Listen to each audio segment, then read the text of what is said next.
Hello and welcome to Ger Class. I'm your host, Rabbi David Katz.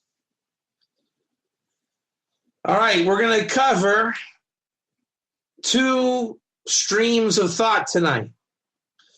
And God willing, on Thursday, we'll continue with the piece on the Rebbe Got Ger, type 1.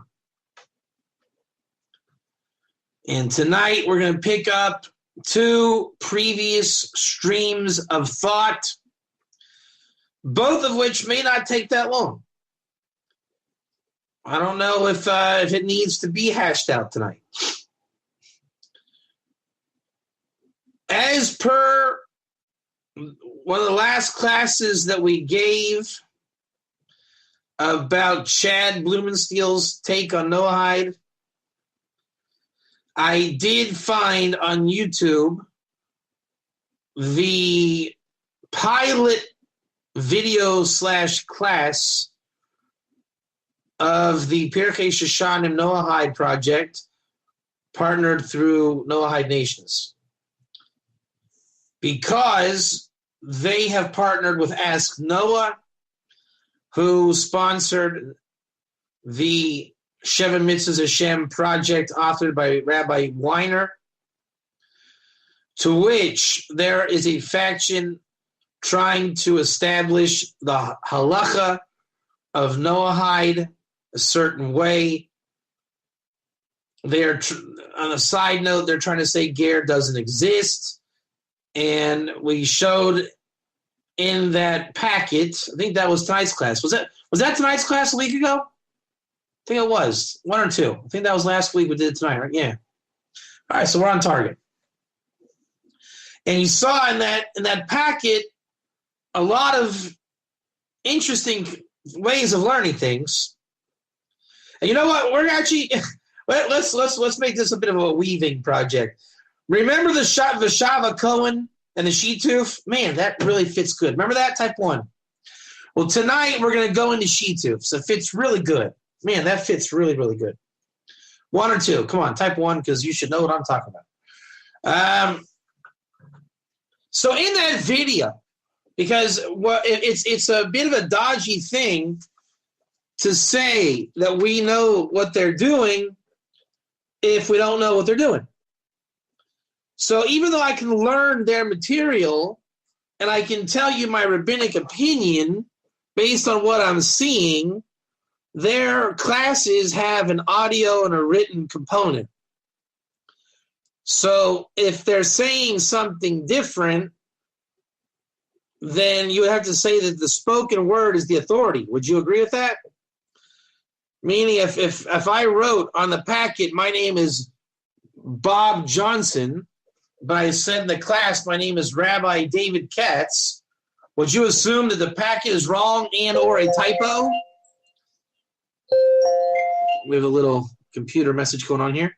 And if I said my name, you'd assume this guy knows how to say his name. It just might be that for some reason it was written different.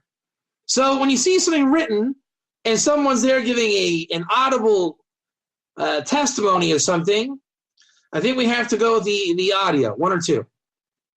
Hello. 1 or 2. You guys with me? Hello, hello, hello. Good. All right. So now what we're saying is that in that video, and I forgot to put the link on my video until someone reminded me last week. And again, I can present the link to this video, but I ask you to remind me once again because I will forget. The agenda is very simple, and I feel bad to use the word agenda. Is it's not that evil. I wouldn't even call it evil at all. I think some of the tactics going on are a little bit unwarranted, but here's what the Ask Noah, Divine Code, Pirkei Shoshanim, Chad project is all about. And Justin, back me up on this if you think if I'm on or off on this, because I know you saw the video. What I'm getting from that video is they made a course for not so well learned rabbis And before you jump on my case, what do you mean a not well-learned rabbi? We're talking about pulpit rabbis. And they say that specifically in the video. The pulpit rabbi.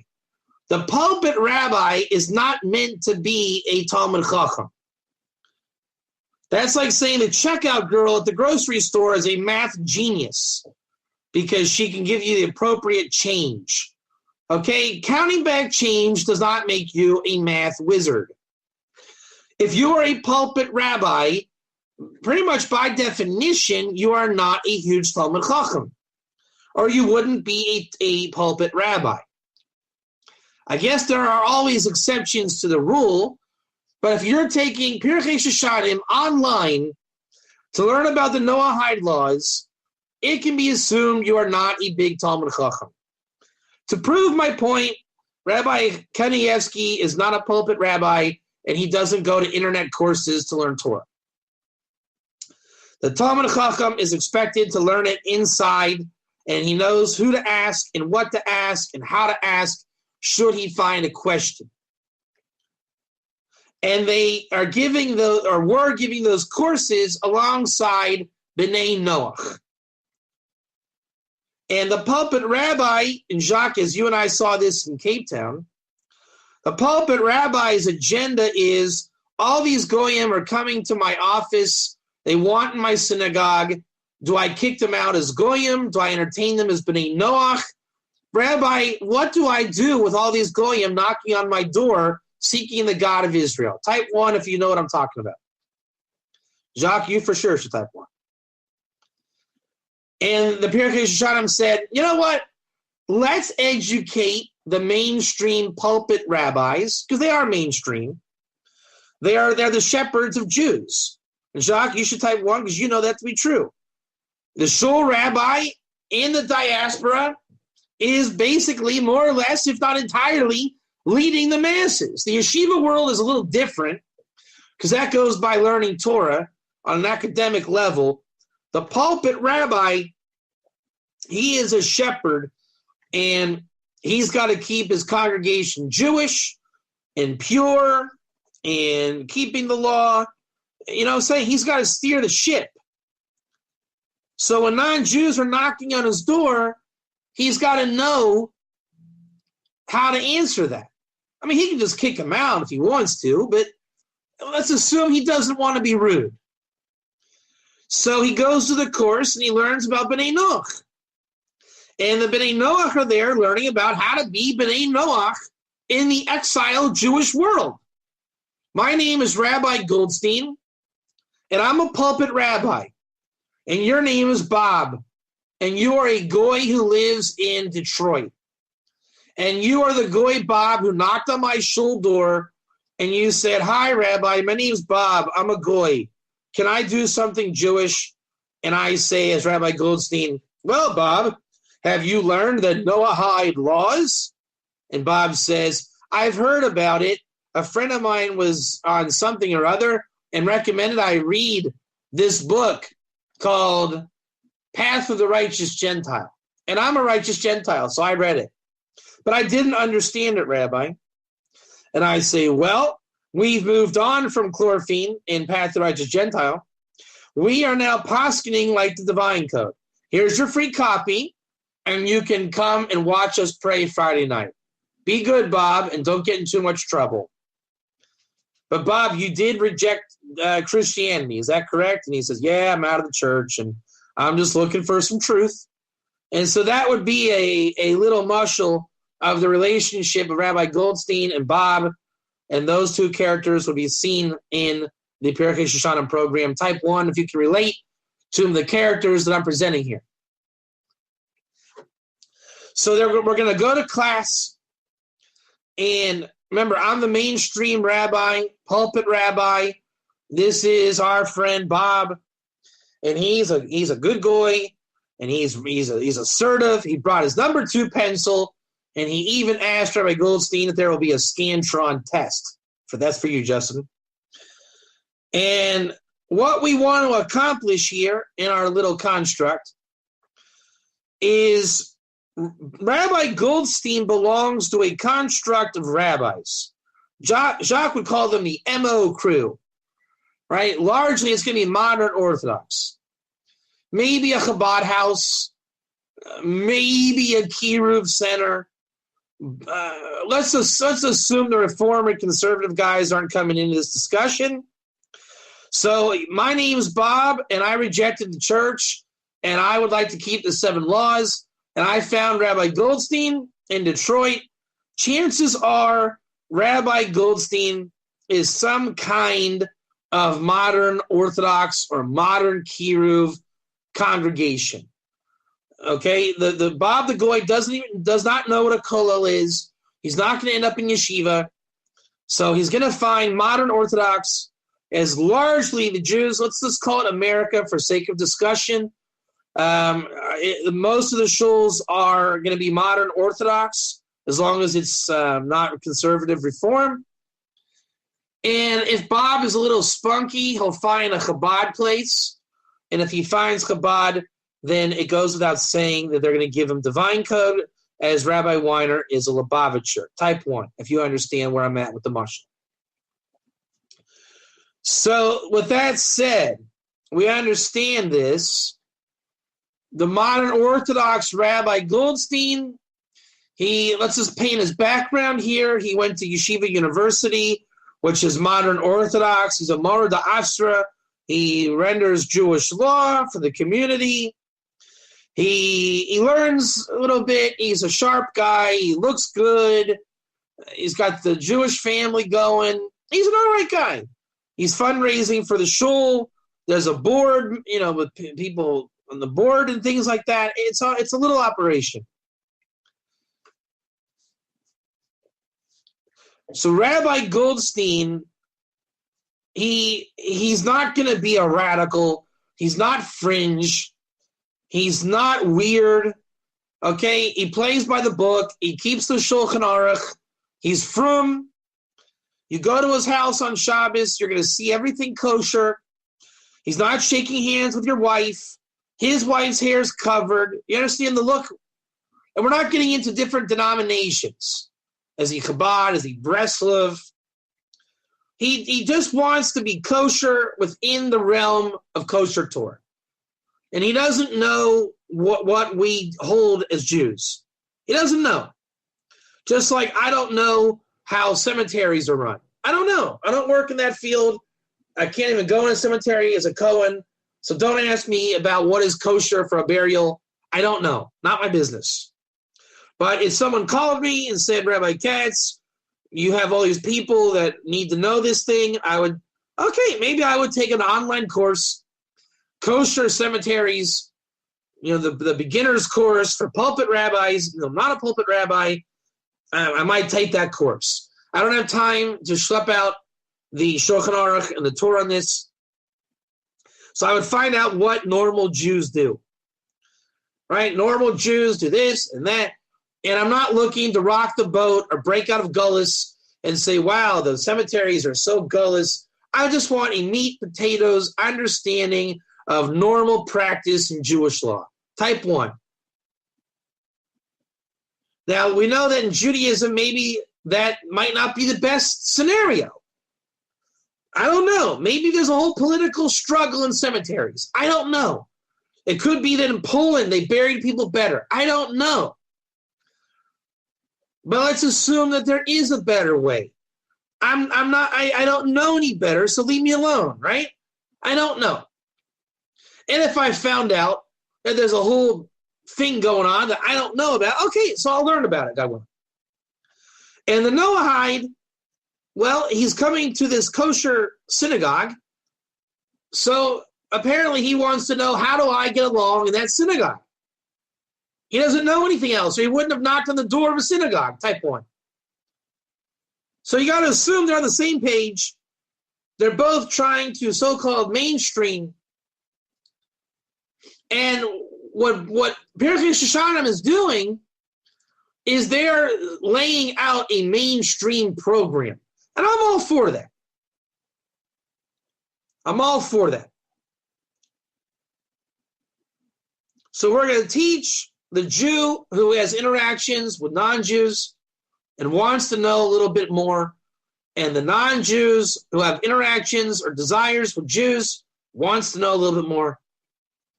We're going to sit them down and teach them the 60 class outline. Now here's where it gets agenda. Ready?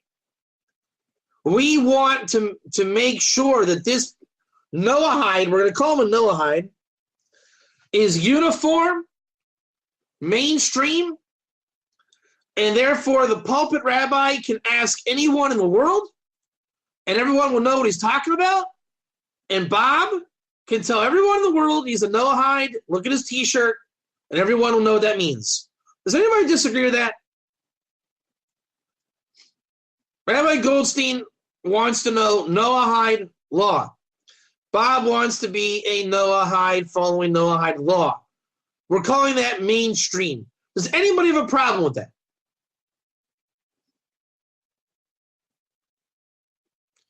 No problems. It's kosher.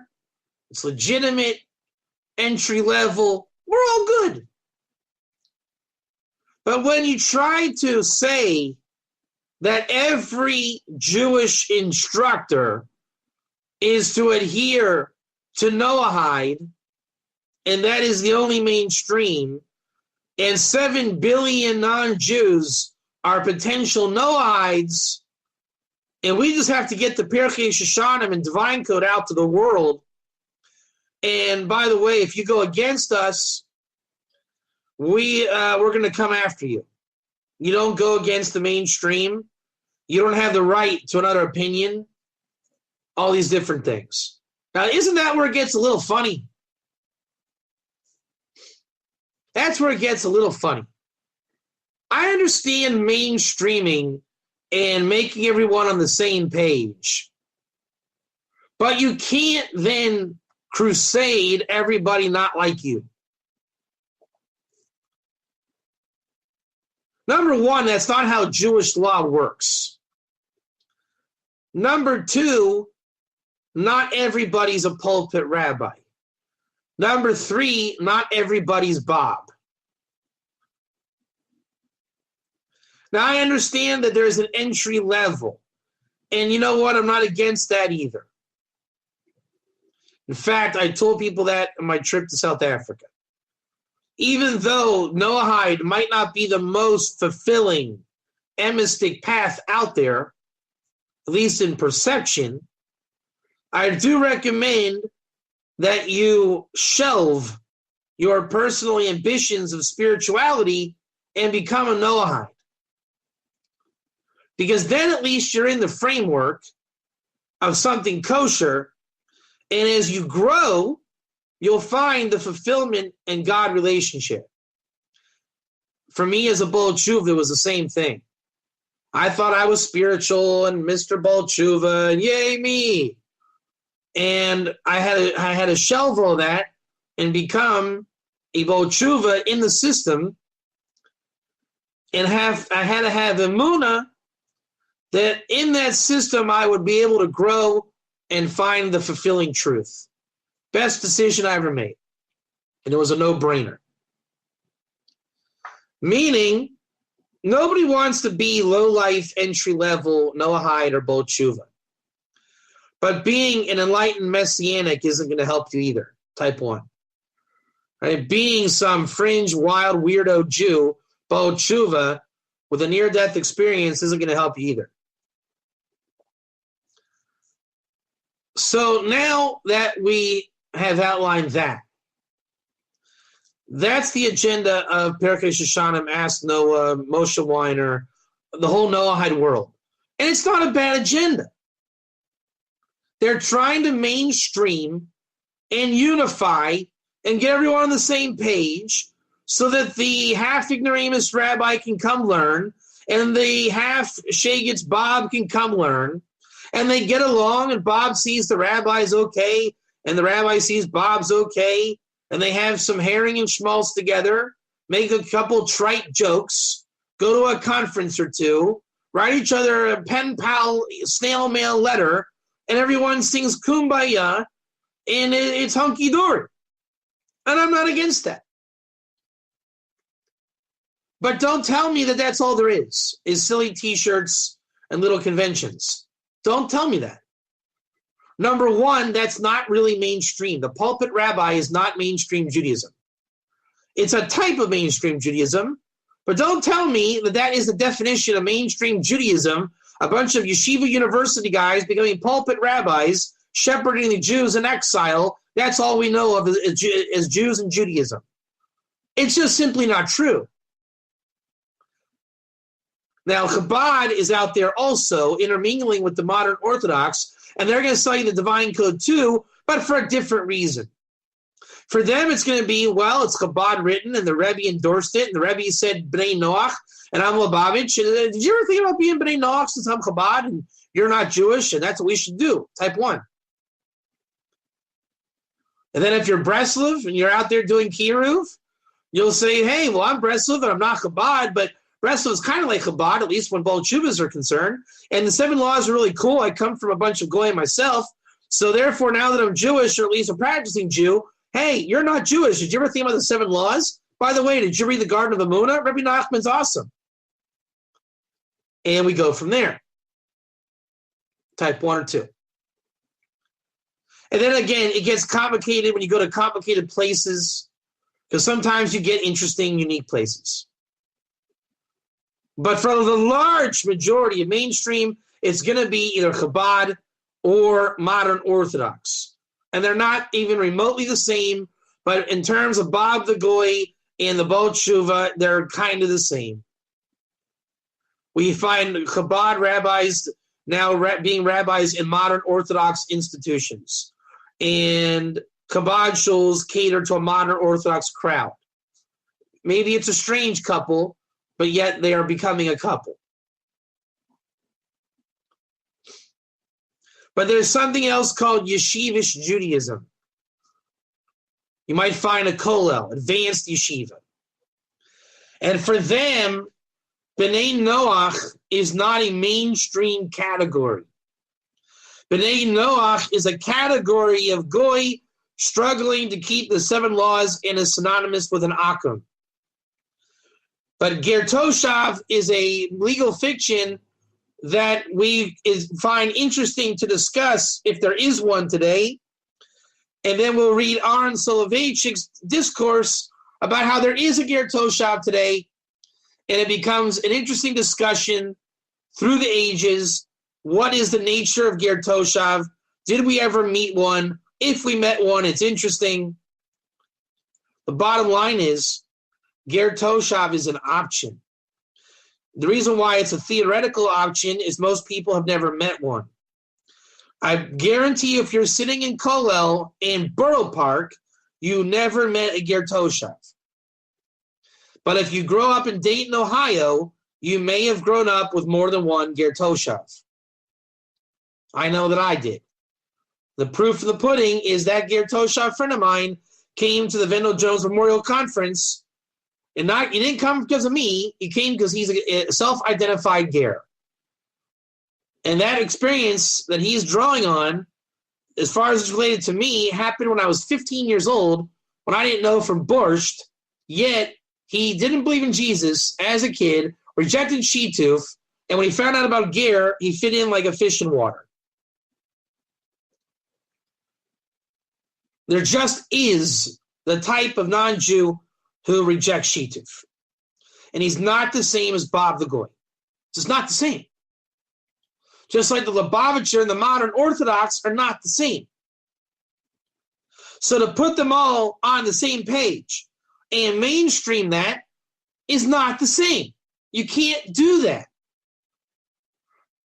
Now we're going to start kind of blending in today's topic with last week's topic.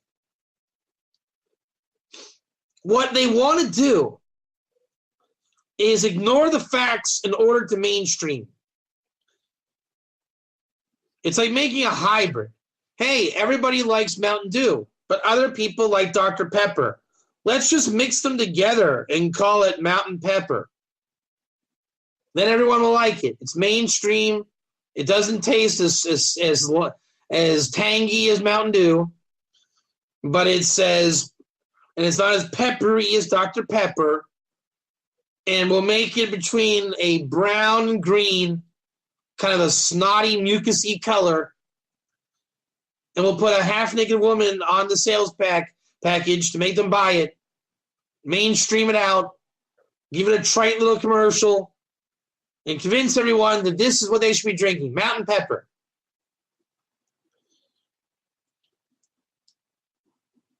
You can't take B'nai Noach and say either that Shituf doesn't matter or just pretend that they rejected Shituf.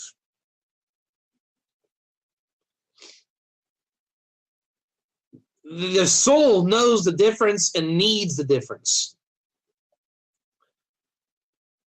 For someone who wants to reject Shituf,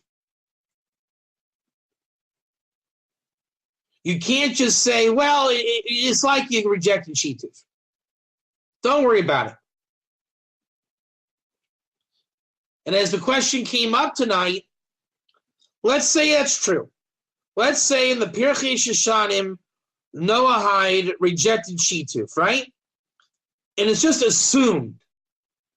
Because obviously, from a logical perspective, a Noahide shouldn't do Shituf, right, Jacques? You shouldn't be in Shituf. It's not good to do Shituf. You should have just not do Shituf. So now that I threatened you and scared you, and I better not catch you doing Shituf, now you're not doing Shituf. Does that feel good? Does that feel good? Now that I told you not to, you're not doing it.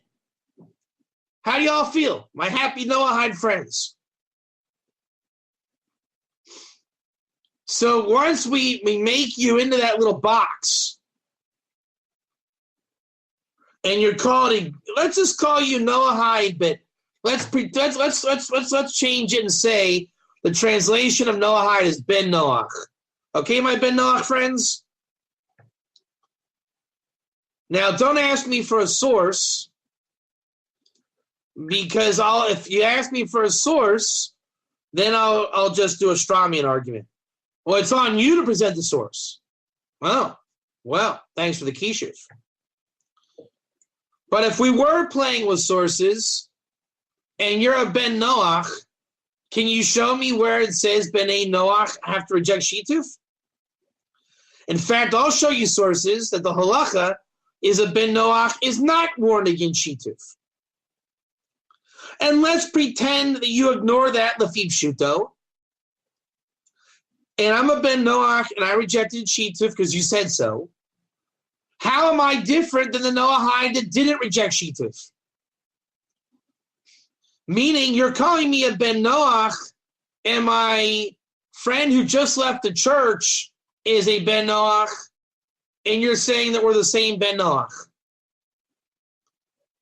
How do you resolve that? One Ben Noach is Mamish Agoy. One Ben Noach, according to you, by your coercion, has rejected Shituf.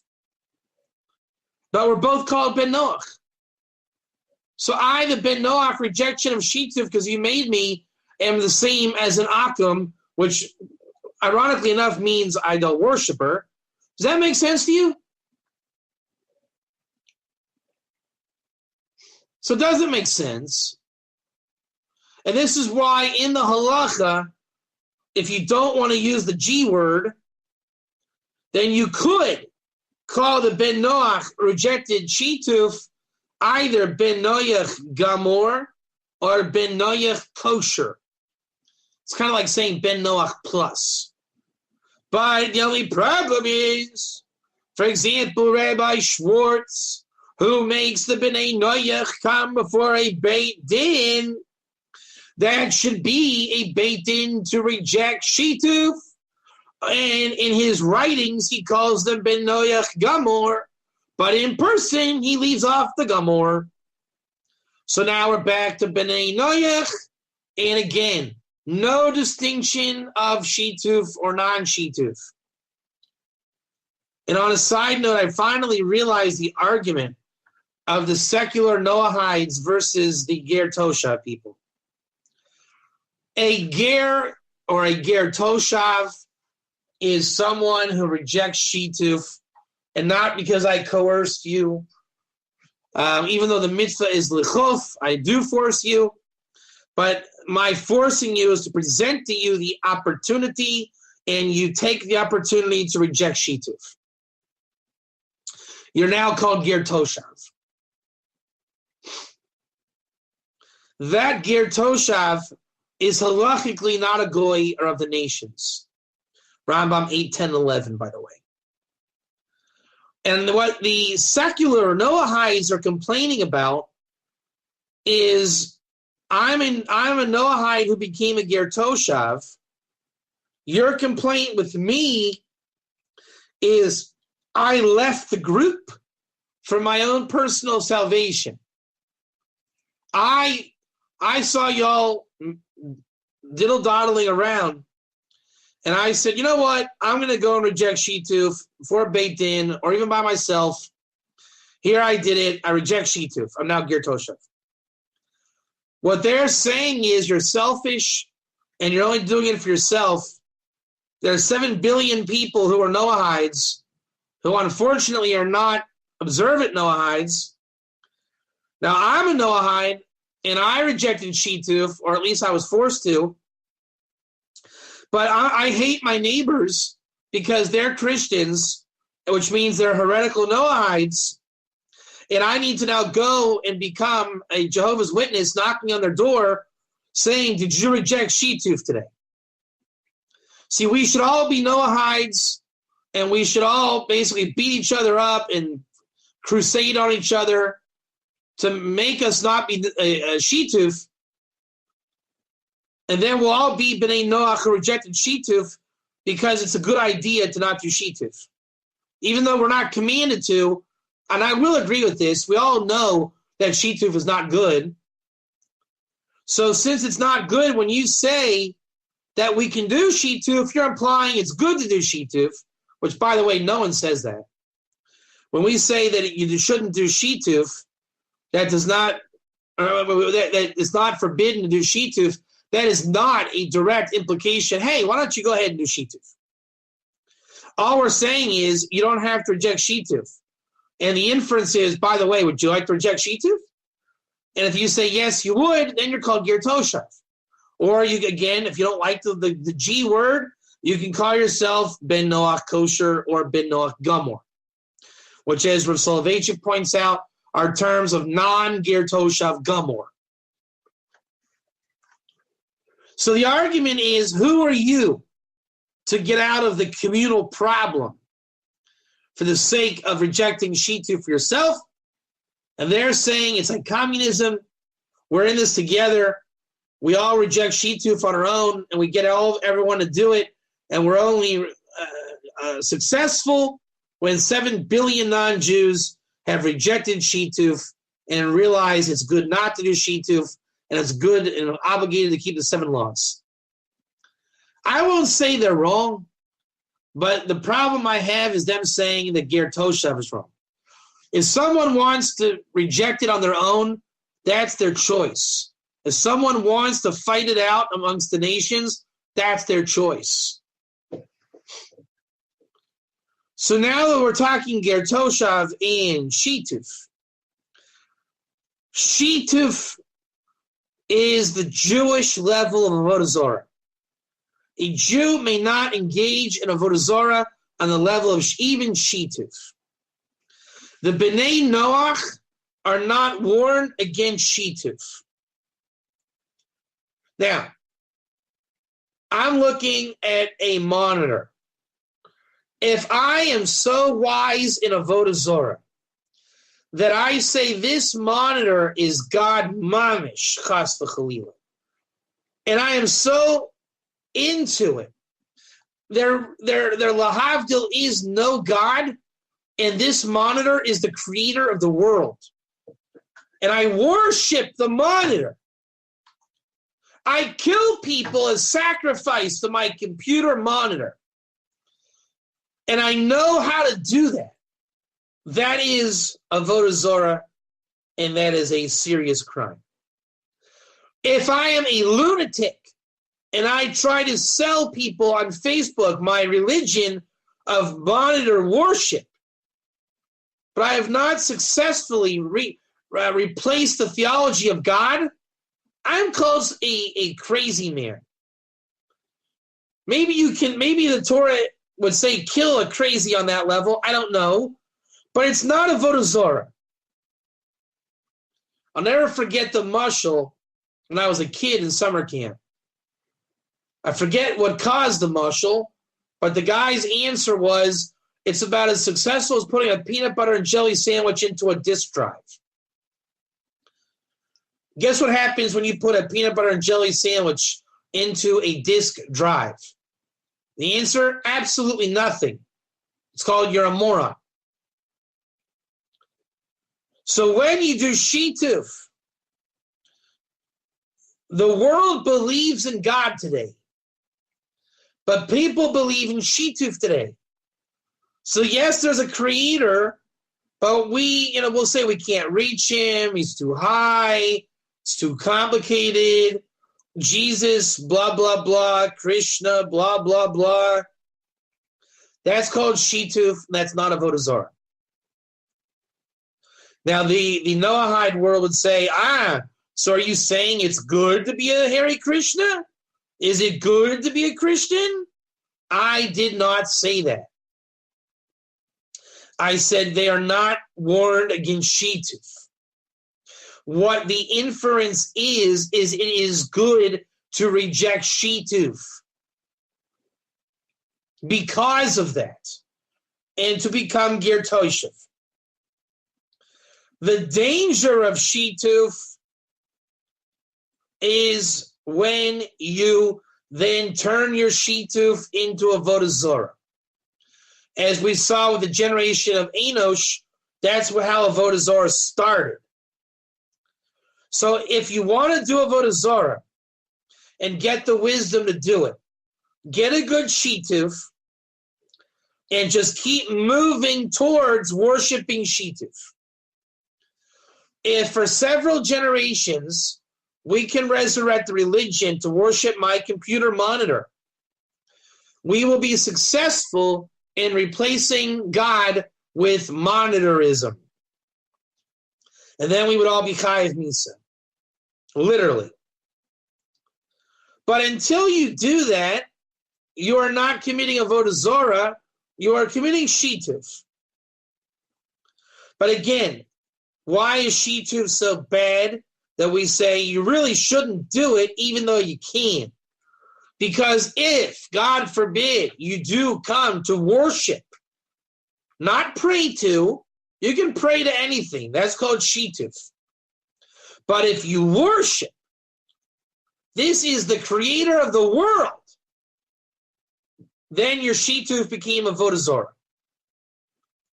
So Shituf is so close to avodah zarah, never could you say, well, Christianity is okay because Shituf is okay, and it's okay to be a Christian. If you're a Christian, you're flirting with avodah zarah. But how about this? If you're a Noachide, you're flirting with Shituf. Type 1. Do you want to flirt with Shituf? Ger Toshev, hello, type 1, hello. Ger Toshev is clear of Shituf, of avodah zarah, of false religion. And if you deny Ger because it's just too hard, and you're convinced that Ger Toshev of the Rambam 8, 10, and 11 Hilchos Malachim is a Ger Toshev Yovel because you didn't learn it right, because you want Noahide to be it, because it's easier to mainstream and get everyone on the same page, and Ger only confuses people, which it doesn't. All you got to do is learn it right, and you just keep learning it right. But Noahide is a problem when you take the koiches of Ger and you mesh it with Noahide because it's too difficult for you to separate the difference between Noahide and Ger. Then you get Noahides who are half interested in rejecting Shituf. Some of them are not interested in rejecting Shituf. Some of them want Shituf. And then they all battle it out, which becomes a Shituf in its own right. When Ger Toshav is a place where nobody is in Shituf, does anybody wonder why there's no arguments in the Ger world? I've been in the Ger world now for 6 years. I have yet to see an argument. You know why? Because no one's bringing Shituf in. And what do people argue about? Shituf. What is the argument Noahides are making with Ger world? Shituf. They perpetuate the argument by keeping Shituf in the B'nai Noach discussion. You want to end the argument? That's why the Rambam puts Ger Toshav in Hilchos Melachim 10:11 with the Chassidim Musa Olam. That's why everyone learned it that way, without exception.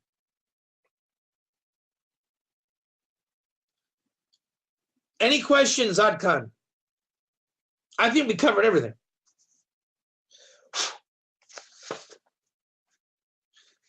The opinions from the Noahide world on Shituf is they cannot bring you a definitive source that says Shituf is usher, because it doesn't exist. Shituf is mutter. Worshipping Shituf is usher. All they're left with is a svara, straw man argument, Avraham Streimel argument. How do you know that Avraham wore a Streimel? Would Avraham not wear a Streimel? How do you know Shituf is forbidden for Noahides? Should a Noahide do Shituf? You can't prove Torah from a logical argument. It's called svara. And I agree with you. Noahides should not do Shituf. If it was up to me, I would agree with you. But we don't go by Seichel Anushi. We go by what the Torah said. And the Torah said Noahides can engage in Shituf. Now, when you deny the Torah Shabbal Peh, you'll say, oh, so you're saying that Christianity should be endorsed. We have a tradition that pig will become kosher in the future. It's a midrash from the Orach Chaim. Does that mean that we should eat pig in the future? The answer is no. Just because something, even if it's only an allegory, to show something could be allowable, that doesn't mean you can do it. What's an example of a Noahide non-Christian that does Shituf? How about a Noahide himself for making his rabbi the new pastor? That's Shituf. What's an example of a Noahide that does Shituf? That's not a Christian. But that's the answer. That's the answer. It's called any heretical Noahide is deemed heretical for making his own religion, then it becomes Shituf. Because he doesn't understand God. And he will make a mistake in his knowledge of God. My example for the Muslim. You guys want to hear my impression of Muslim Shituf? You guys want to hear that impression? Two Muslims are talking. When Allah comes, he will kill the heretics, the infidels. And then a Muslim says, yes, when Allah comes, he will do that. When Allah comes, all will kneel before Allah. And then the guy says, yes, when Allah comes, all will kneel before Allah. And then the guy says, yes, when Allah comes, Muhammad, his prophet, will be there in glory with Allah. Did you just hear the Shituf? Their prophet, Muhammad, is with God mamish. And they're laughing and smiling about the retribution.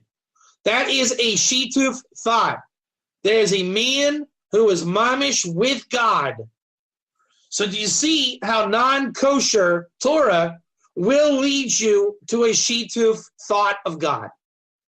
Yes or no? One or two. So whether it's Christian, whether it's Islam, whatever non-kosher Torah you want. Yeah. Anytime a man or thing is attached to God, and it may even be you may be the emissary, right? Just like in Buddhism, right? I am so enlightened, all Shefa comes through me. I am a yogi Buddha, type 1, right? All Shefa comes through me and my godly powers. I just made myself a Shituf demigod through Buddhism. So again, my rabbi is a pastor. He knows the Torah better than anyone. That means better than Moshe Rabbeinu, which means he's higher than Moshe Rabbeinu. In that person's mind, God gave him direct revelation on a level of prophecy higher than Moshe. That's called God. Again, if you think those thoughts, you're in Shituf. If you're in Shituf, you're not doing Avodah Zarah. It's just recommended to reject Shituf. And the Rambam then gives you the prescription how to reject Shituf. Accept the 7 laws as Moshe was taught at Sinai and through the Torah of Moshe. Correct? You do that with intention. Ger Toshav B'Kol Makom. Shituf is one step closer to developing your Shituf, making a new religion, ascribing power to God, and ultimately worshiping another God. If you want to be clear of all Shituf, it's called Ger Toshav. Now, some people call Benoah kosher, Benoah gamor, but those are synonyms like 1b to the Ger Toshav, which is 1a. And the only reason why we get rid of Ger Toshav in the 1a is because since there's no Ger Toshav today, because it's not Jubilee in the Lechachila sense, some people are more comfortable to call it a higher level Ben Noyach. But that doesn't mean that it's actually not a Ger Toshav. It's just 2 different ways of expressing the same thing. Because the Ger Toshav of today is not the Ger Toshav Jubilee. Rambam Hilchos Malachim 8, 10, and 11, Ger Toshav is fundamentally not Ger Toshav Yovel. And as Jacques pointed out, notice it doesn't mention Yovel. Yeah, I think I made all my points. Does anybody have any questions before we close this off? I think I made my points. And again, I agree that the Bnei Noach should not be in Shituf. But I do not agree that I should invent my own religion of Ben Noach and invent my own opinions and change them at every whim. Because I believe in a Ben Noach who is a super Gentile, meaning it contains every level. And if you want God more than that, you got to convert. And we don't endorse Christianity, so we attack all religions, make them Noahides, make the Noahides reject Shituf, and really you should convert if you want God. That's wrong. And they have to lie about the Torah sources to make that agenda work. For the Ask Noah, Chad Blumenstiel approach, I agree with that approach too. It's much easier to say be a Noahide, take Kabbalah, not in based in, and it's like he rejected Shituf. The only problem is you learn that out from the Rambam, and the Rambam there says Ger Toshav, and the Rambam there doesn't say Yovel. And what does Chad Blumenstiel say?